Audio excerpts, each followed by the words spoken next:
Hi යාළුවනේ. ඔන්න අද වීඩියෝ එකට යන්න කලින් මං ඔයාලගෙන් පොඩි ප්‍රශ්නයක් අහන්නම්. ඔයාලට එක දවසකට අවුරුදු 6ක් 7ක් වගේ වයසේ තියෙන දරුවෝ 7-8 දෙනෙක් එක සැරේ බලා ගන්න ලැබුණොත් ඔයාලට කොහොම දැනේද? එකම ගතිගුණ නැති, වෙනස් හැසිරීම් තියෙන, වෙනස් මානසික මට්ටම් තියෙන මේ ළමයි ඔයාලා කොහොමද බලාගන්නේ? පුංචි වෙලාවක් නැවතිලා ඔයාලා මේ ගැන හිතලා බලන්න. එහෙනම් අපි අද අපේ වීඩියෝ එකට යමු.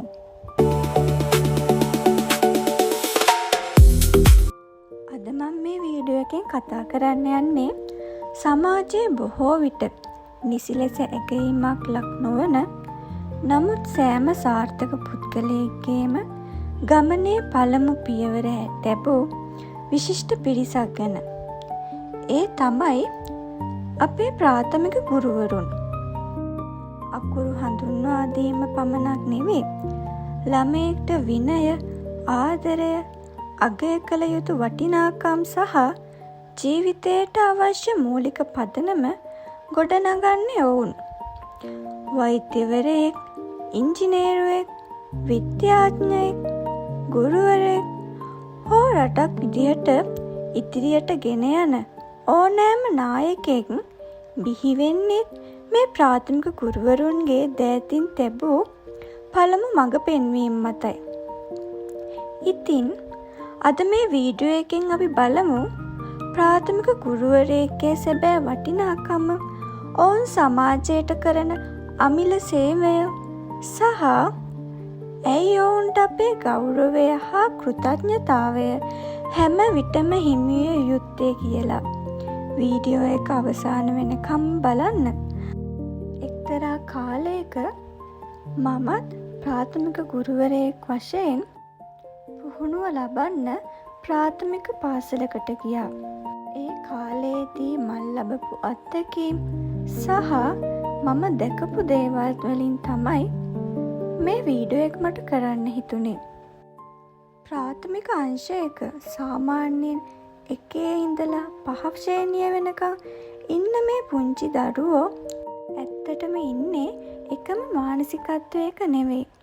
මම මුලදී කිව්වා වගේම ඔයාලට දවසක එකම වයසක එකම මානසික මට්ටම් වල නැතිව විවිධ මානසික මට්ටම් වල ඉන්න දරුවන්ව ආශ්‍රය කරන්න ලැබුණොත්, එක දවසකට ඔයාලට එයාලව බලා ගන්න ලැබුණොත් ඔයාලා කොහොමද එයාලව බලාගන්නේ?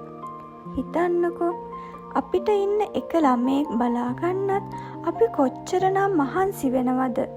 ඒ ළමයාගේ පිටිපස්සෙන් අපි කොච්චර දුවනවද?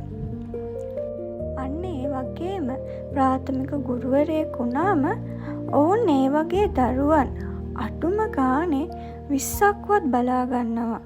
සාමාන්‍යයෙන් හොඳ පාසලක නම් ළමයි 30ක් 40ක්වත් බලා ගන්නවා. උදාහරණයක් විදිහට එකේ පන්තිය හිතමුකෝ. සාමාන්‍යයෙන් පාසලක තියෙන කුඩාම පන්තියනේ එකේ පන්තිය. මේ ළමයි හැමෝම එක වගේද? සමහර දරුවෝ ඉන්නවා එයාලගේ අම්මයි තාත්තයි නැහැ. එයාලා ඉන්නේ ආච්චි අම්මා ළඟ, එහෙම නැත්නම් වැඩිහිටි වෙනත් කෙනෙක් ළඟ. අන්න ඒ ළමයාගේ මානසික මට්ටමයි අම්මයි තාත්තයි ළඟ ආදරයෙන් ඉන්න දරුවගේ මානසික මට්ටමයි එකිනෙකට වෙනස්. මෙන්න මේ වගේ ප්‍රශ්න, ගැටලු තියෙන ළමයින් කී දෙනෙක් නම් මේ පන්ති කාමරය ඇතුලේ ඇතිද? සමහර ළමයි ඉන්නවා හරිම කලහකාරී. පුංචි දෙයටත් අනිත් ළමයි එක්ක රණ්ඩු වෙනවා. ඒ වගේම සමහර ළමයි ඉන්නවා හරිම සංවේදී. පුංචි දෙයට පවා හයියෙන් අඬනවා. මෙන්න මෙහෙම එක මානසික මට්ටම් වල චූටි දරුවොත් එක්ක තමයි මේ ප්‍රාථමික අංශයේ ගුරුවරුන් වැඩ කරන්නේ.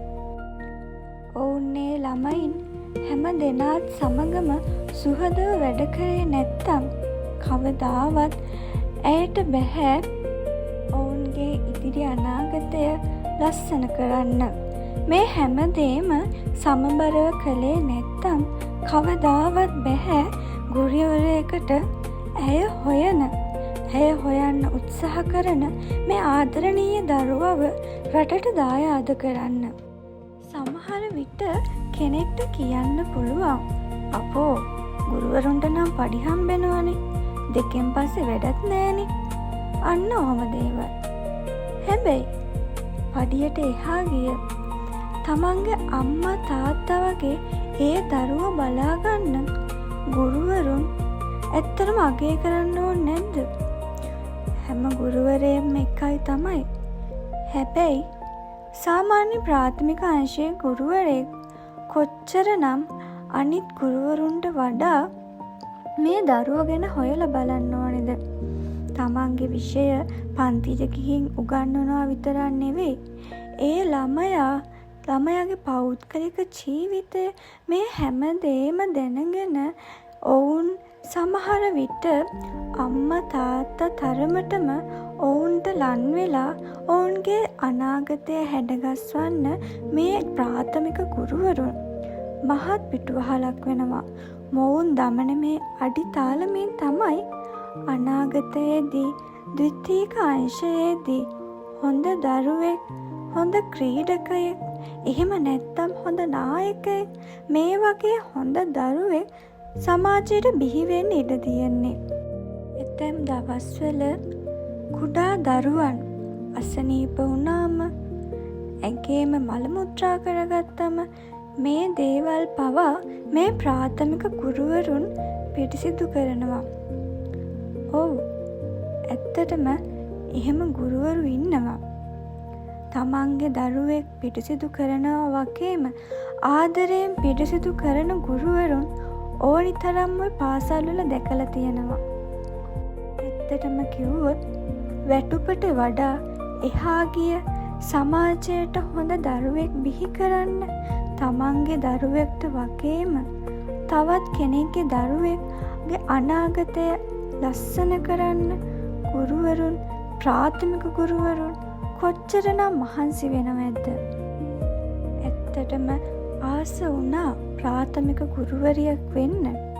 හැබැයි ඒ දේවල් ඇස් දෙකෙන්ම දකිද්දී ප්‍රාථමික ගුරුවරියක් කොච්චරනම් අමාරුවෙන්ද තමන්ගේ රස්සාව කරන්නේ. දෙකට ඕෆ් වෙලා ගෙදර ගියත්, ගෙදර ගිහිල්ලත් කොච්චරනම් ප්‍රෙෂර් එකක් ඇද්ද? විවාහක කෙනෙක්නම් ගෙදර තියෙන ප්‍රශ්න, තමන්ගේ දරුවන්ගේ ප්‍රශ්න, මේ හැම දේම ඔළුවේ තියාගෙන කොච්චරනම් ළමයෙක් වෙනුවෙන්, වෙනත් කෙනෙක්ගේ ළමයෙක් වෙනුවෙන් කොච්චරනම් මහන්සි වෙනවද? හැබැයි අදටත් මම හරි ආසයි ප්‍රාථමික ගුරුවරියක් වෙන්න. දෙමව්පියෝ නැති ළමයෙක්ගේ අම්මා කෙනෙක් වෙන්න. අදටත් එයාලගේ දෙවෙනි අම්මා වගේ සලකන පුංචි දරුවෝ මටත් ඉන්නවා. අද මම ගුරුවරියක් විදිහට පාසලක නැති වුණත් ඔවුන් අදටත් මට ආදරය කරනවා. සමහර විට ඒක වෙන්නේ නැති ගුරුවරියක් විදිහට ඔවුන් ලබන මානසික තෘප්තිය වැටුපට එහා ගිහින් අද ඒ ළමයි ඉන්න තැන් දැකලා ගුරුවරු කොච්චරනම් සතුටු වෙනවද? ඒ වගේම අවසානයේ මුහුණු පොතෙන් උපුටාගත්ත පුංචි නිසදසකින් අද වීඩියෝ එක අවසන් කරනවා. උදේ වරුවම ගෙවුනේ පුංචි උන් ගොඩක් මැද, උන්ගෙනුත් බාගෙකට ගෙවල් වල ප්‍රශ්න ගොඩ, ලේසි නෑ ඉගැන්විලි, ලොකු ප්‍රශ්න උන්ට තව, දත කෑවේ කොහොම හරි ගොඩ ගන්න උන්ව තව. හවස එන්නේ ගෙදර හෙන් බද්ද තෙහෙට්ටුව, වහපු දොර අරිනකොට රෙදි ගොඩය වැඩ ගොඩය. ඒ අතර ගෙදරපුත් අඩ දඹර ඉවර නැත, දරා සිටි උදේ වරුවේ ඉවසීම පණිදුර. ගෙදර වැඩ කරන්නට හවස් වරුවත් මදිය, දරුවන්ගේ ඉස්කෝලේ වැඩ කරන්නත් ඕන. උදේ වරුවට තිබූ සංයමය කොහේ ගියේද? එක පාර වැරදුනොත් දෙවෙනි වර ගුටි කෙලිය. කුසින් වැදූ පුංචි උන් ගුටි කනවා මදි නොකිය. කිසි දෙයක් නොයිවසන නපුරු අම්මා මමය. කවාබත් නාවලා ඇඳට ගිය විටක පුත අතක් දැම්මේ නුඹව තුරුළු කරගන්නටය. දැමූ අත වේගයෙන් අතට විසිවුණි. පුංචි හිත රිදුණු බව හොඳටම තේරුණා.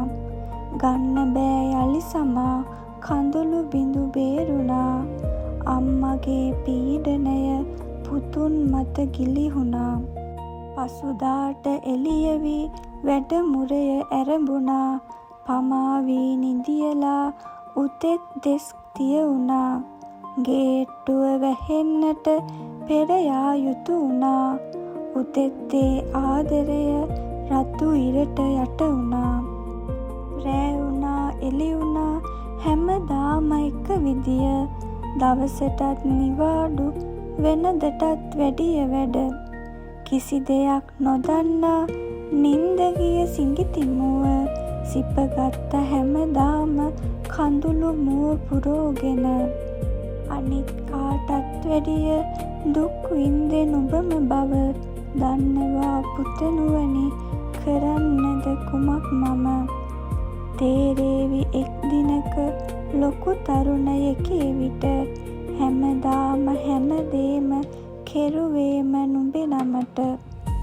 මතු පිටින් බලන උන් හරි ලේසි රස්සාව. මොන වැඩද හවසටත් නිකන් ඉන්නව නේද? අහපල්ලා පොඩි එවුන්ගෙන් ඒකි කෙරුවාව. නපුරු මව් හැමදාම ලේසි නෑ රැකියාව.